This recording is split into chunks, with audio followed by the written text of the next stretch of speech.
Lads and ladies, welcome to the Junior Classics. Hi there, I'm Sir Bradley Hasse, a teller of borrowed tales. Join me as I share stories of courage, adventure, and wonder. But don't take my word for it. You can find out for yourself on today's Junior Classic. Welcome back, Junior Scholars. My name is Sir Bradley Hasse, guardian of the written word and your guide through the Junior Classics. Our mission is to safeguard the wisdom in the classics and inspire children with a love of good reading. If this is your first time listening, thank you for joining us, and a very special thank you to my loyal listeners and supporters who tune in each and every episode. Today's episode is another tale from India called Why the Fish Laughed by Joseph Jacobs. But first, I want to tell you guys about the upcoming Junior Classics Christmas program we're going to do. We're going to have a story hour on December 21st at 6:30 p.m. This will be live streamed, but if you live locally, go to Crosspoint Church at 6:30, and we're going to sing Christmas songs. I'm going to read some awesome classic Christmas stories. You can wear your Christmas pajamas, bring a blanket, pillow. We're going to have popcorn. It's going to be a great time for the whole family. And of course, don't forget to invite your friends. For more information, you can go to our Facebook or Instagram page or juniorclassicspodcast.com. Now, don't forget the new Junior Classics art project we started. After you listen to the story, or while you listen to the story, do an art project of your choosing based on what you liked from the story. And then ask your parents to take a picture of it and send it in. You can send it to our Facebook, Instagram, or email at juniorclassicspodcast@gmail.com. I've already received a couple of them. One of them was from how the wind, moon, and sun went out to dinner. That one, I think I said that right. And I got a really cool picture from Emma. So Emma, if you're listening, thank you. Once I receive a bundle of them, I may do a video to display your artwork and talk about what I liked about it. So I'm looking forward to that. So send me your art projects. Okay, now it's time for Lost and Found Words. Listen carefully to these words and their meanings and try and spot them during the show. Our first word is vizier. A vizier is a high official in some Muslim countries, or said another way, a man with authority in the government. Our next word is a mouthful. It is indefatigably. Again, indefatigably. This is a person's ability to work without becoming tired easily. So in the story, there's a line that says, for 5 months, he labored indefatigably to find a reason for the laughter of the fish. So this guy was working really hard without becoming tired. I challenge you to use this word in a sentence this week. And then our last two words are chupati and kulchas. These are two types of bread that are found in India. A chupati is a thin pancake of unleavened bread that's usually cooked on a griddle. So if bread's unleavened, that means it doesn't rise and become soft and doughy. A kulcha is a type of mildly leavened flatbread. So a kulcha is more like the bread that we have where it rises a little bit. Have you guys ever tried chupati or kulchas? Let me know. I have not. Now, on to the show.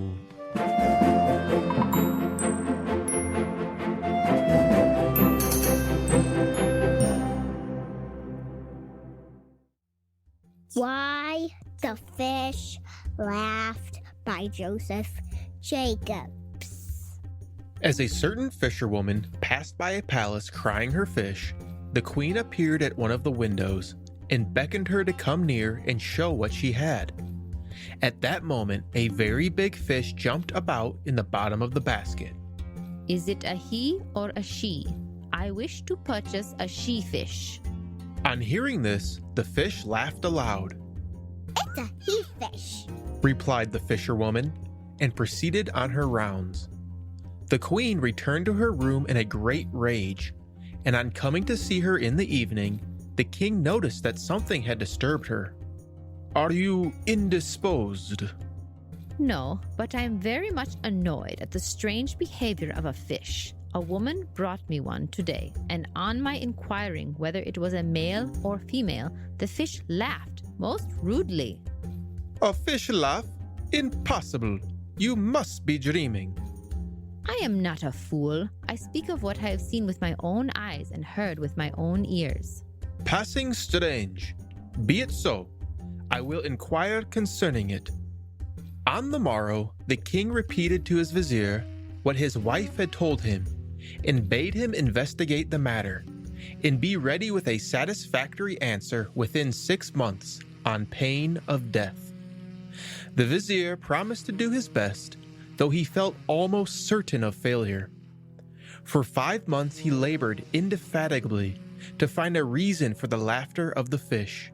He sought everywhere and from everyone, the wise and the learned, and they who were skilled in magic, and in all manner of trickery were consulted. Nobody, however, could explain the matter, and so he returned broken-hearted to his house, and began to arrange his affairs in prospect of certain death. For he had sufficient experience of the king to know that his majesty would not go back from his threat. Amongst other things, he advised his son to travel for a time until the king's anger should have somewhat cooled. The young fellow, who was both clever and handsome, started whithersoever kinsman might lead him. He had been gone some days when he fell in with an old farmer, who was also on a journey to a certain village. Finding the old man very pleasant, he asked him if he might accompany him, professing to be on a visit to the same place. The old farmer agreed, and they walked along together. The day was hot, and the way was long and weary. "Don't yon think it would be pleasanter if you and I sometimes gave one another a lift?"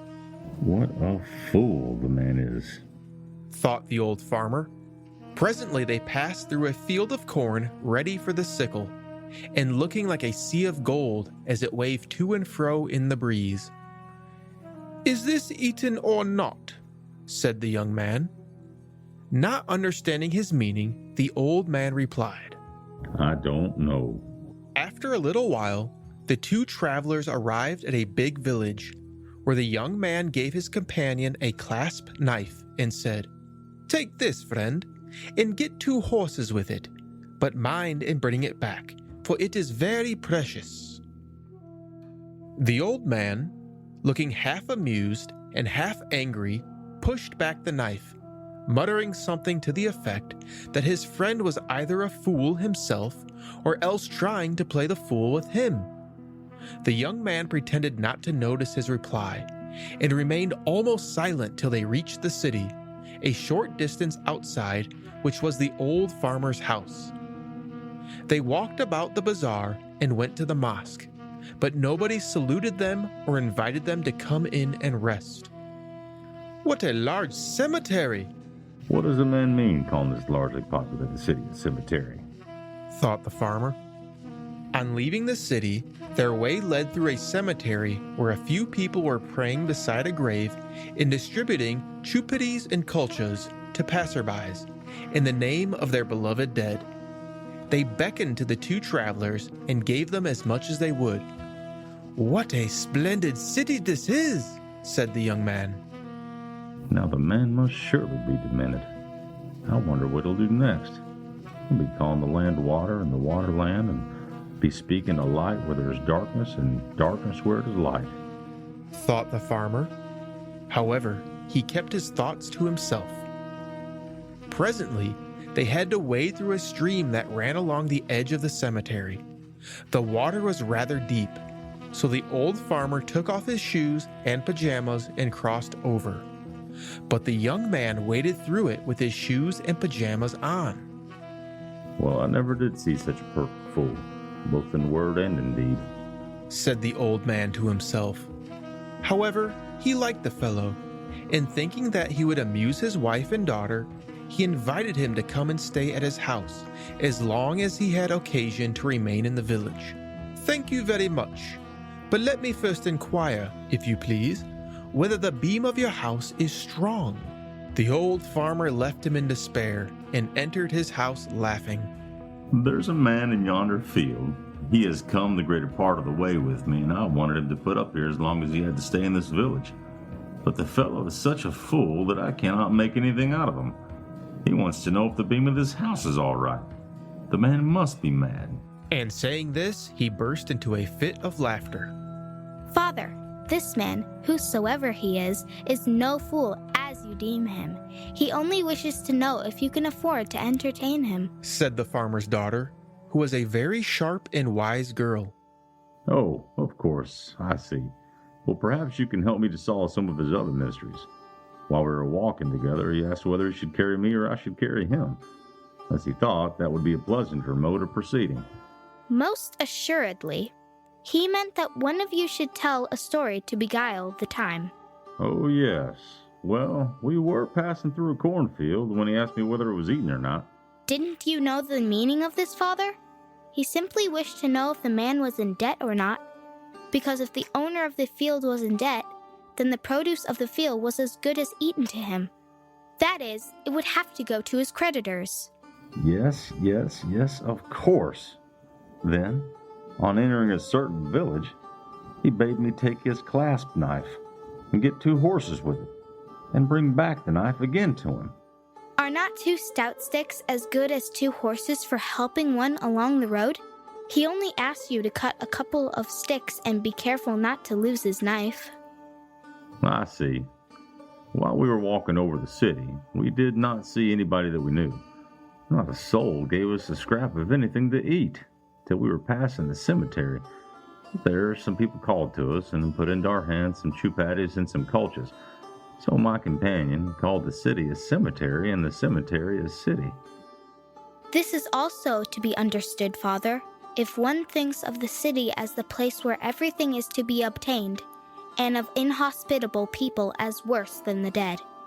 The city, though crowded with people, was as if dead, as far as you were concerned, while in the cemetery, which is crowded with the dead, you were saluted by kind friends and provided with bread." True. Then just now, when we were crossing the stream, he waded through it without taking off his shoes and pajamas. "I admire his wisdom. I have often thought how stupid people were to venture into that swiftly flowing stream and over those sharp stones with bare feet. The slightest stumble and they would fall and be wetted from head to foot. This friend of yours is a most wise man. I should like to see him and speak to him." Very well. I'll go and find him and bring him in. "Tell him, Father, that our beams are strong enough, and then he will come in. I'll send a present to the man to show him that we can afford to have him for our guest."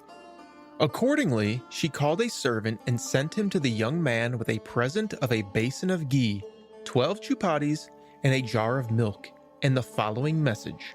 "O friend, the moon is full. 12 months make a year, and the sea is overflowing with water."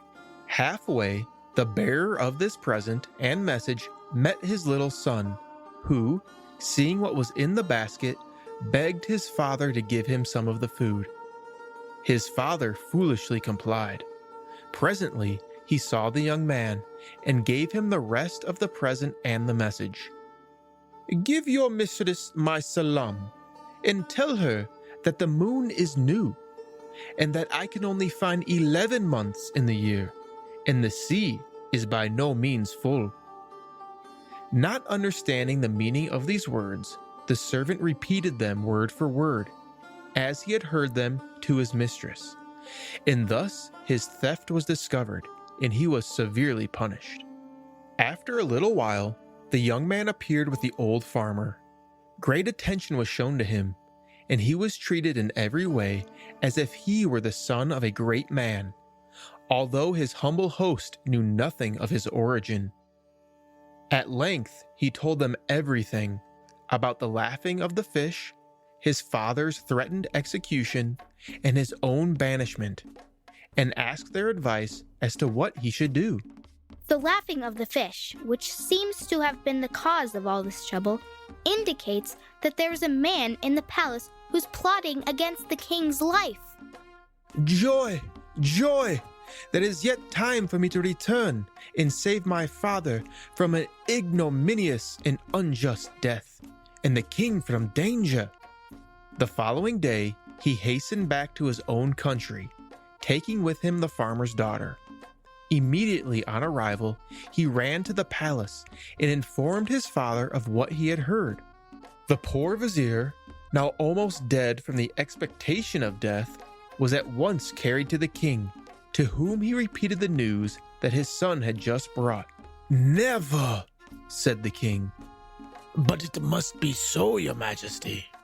And in order to prove the truth of what I have heard, I pray you call together all the maids in your palace and order them to jump over a pit which must be dug. We'll soon find out whether there is any man there." The king had the pit dug and commanded all the maids belonging to the palace to try to jump it. All of them tried, but only one succeeded. That one was found to be a man. Thus was the queen satisfied, and the faithful old vizier saved. Afterward, as soon as could be, the vizier's son married the old farmer's daughter, and a most happy marriage it was.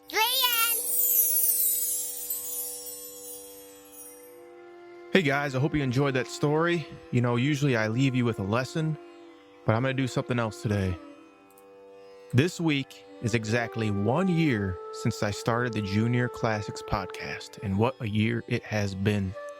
I hope I've inspired you guys to a love of good reading, that you've learned some new words, you've learned about some new places, that I've brought you stories of courage, adventure, and wonder. You know, it is my hope that all the young boys listening would grow up to be strong men, and all the young ladies and girls would grow up to be caring and nurturing women when they grow up. I want to give an extra special thank you to my loyal listeners who really do tune in each and every episode to listen, as well as my supporters on Patreon who have supported this show financially and allow me to continue to create it. So if you guys love this, you want some more of it, please consider being a Patreon supporter. Please don't forget our Junior Classics Christmas Story Hour, which again will be December 21st at 6:30 p.m. at Crosspoint Church if you're local. And if not, you can tune in for the live stream. There'll be more information about that on Facebook, Instagram, and or juniorclassicspodcast.com. Guys, Merry Christmas to you. Have a Happy New Year. And I'm probably going to take a break until the next year rolls around. So I'll see you in 2021. 2020 was a good year for me and my family, and I hope the same to you. As always, I am Sir Bradley Hasse. Be brave, be loyal, and speak the truth. Merry Christmas. Now, for you parents out there, I want you to understand why we are doing this, what we are trying to achieve, and how you can help us. This is a rescue operation to preserve the classics and the wisdom within before it is lost forever. Our goal is to inspire children with a love of good reading by safeguarding and breathing new life into the greatest stories in history, and empower you, the parents, with a resource you can trust to enrich your child's mind and spirit. We don't want these stories and the wisdom within to be forgotten, so our children don't have to learn these lessons on their own. The most important thing you can do for us is to spread the message and tell others about these stories and what we are doing. If you want to donate, we would love that as well. My promise is that 100% of donations will go to building the impact and quality of the Junior Classics. If you have feedback and thoughts on how we can do things better, please send an email to juniorclassicspodcast@gmail.com. Thanks for listening to the Junior Classics.